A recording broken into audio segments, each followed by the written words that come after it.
ওই শেষরা চিকনার উপরে আমার একটা খাস আছিল বুঝছস, খাসটা পুরো করতে পারি নাই, হালা আগেই বাইকে গেল গা, পলায় গেছে গা। ওই মালয়েশিয়ার ভিসা পাসপোর্টের দাম কত রে?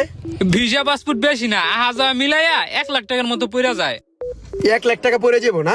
আচ্ছা থাক, তাহলে বাদ দে। আমি আবার চিন্তা করছিলাম যে মালয়েশিয়া যাইও আর একটা বয়রা মারবো, কিন্তু একটা বয়রার দাম যদি 1 লাখ টাকা পড়ে যায়গা তাহলে পড়তায় পড়ে না, বেশি হয়ে যায় রেট। বাদ দে।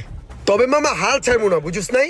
কখনো যদি ফ্রি ভিসা টিকিট পাই না, তখন ওই জায়গায় মালয়েশিয়া যাইয়াই ওরা ঘাড়ায় আমু থাবরামু। বিষয়টা মনে কর সেটা বেরোলো। কিরে ওই এদিকে আয় বেটা, বিয়ে বাচ্চা নাকি এলাকার মধ্যে? এই বর্ধুপুরে পাতাবা আর একটা শার্ট পরে কই যাস?